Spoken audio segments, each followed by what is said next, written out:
اعوذ باللہ من الشیطان الرجیم، بسم اللہ الرحمن الرحیم۔ السلام علیکم ناظرین اکرام، فقیر حکیم ایک بار پھر آپ کی خدمت میں حاضر ہے، تعبیر کے خزانہ میں آپ کے خواب کی تعبیر لے کے۔ اور آج کا موضوع ہے میرا زمین یا جاگیر۔ زمیندارے کی جائیداد اگر دیکھے کہ اپنی زمین میں بیج بویا ہے، کسی اجناس کا بیج بویا ہے، یہ اس بات کے اوپر اشارہ کرتا ہے کہ اس کے حالات نیک ہوں گے، اور برے حالات میں ہے تو اچھے حالات کی طرف جائے گا، اور اگر اچھے حالات میں ہے تو اس میں مزید بہتری آئے گی۔ اور اگر دیکھیں اسی وقت اس کی زمین پر کچھ اگا ہے تو یہ اس بات کے طرف اشارہ کرتا ہے کہ وہ دین کی راہ میں نیک ہوگا، عابد ہوگا اور زاہد ہوگا۔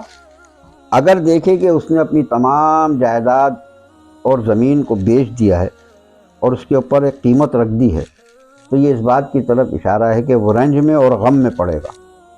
اور اگر وہ یہ دیکھے کہ اس نے اپنی زمین اور جائیداد کسی کو تحفتاً یا خیرات میں دے دی ہے تو یہ اس بات کی طرف اشارہ کرتا ہے کہ اس کے حالات اچھے ہوں گے، اس پہ سے غم اور پریشانیاں دور ہو جائیں گی، اور اس کے کاروبار میں ترقی ہوگی۔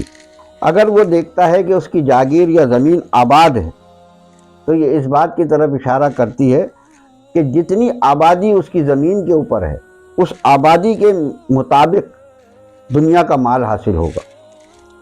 اور اگر وہ یہ دیکھے کہ اس کی زمین ویران پڑی ہوئی ہے اور اس پہ جھاڑ اور جھاڑیاں اگ گئی ہیں تو یہ اس بات کی طرف اشارہ ہے کہ اس کے پاس جو مال ہے اس میں اس کا نقصان ہوگا۔ اگر دیکھے کہ سیلاب نے اس کی زمین کو خراب کر دیا ہے تو یہ اس بات کی دلیل ہے کہ حاکم وقت کی طرف سے اس کو نقصان پہنچے گا یا اس کے اوپر کسی قسم کا ٹیکس عائد ہو جائے گا۔ وآخر الدعوانا والحمد للہ رب العالمین۔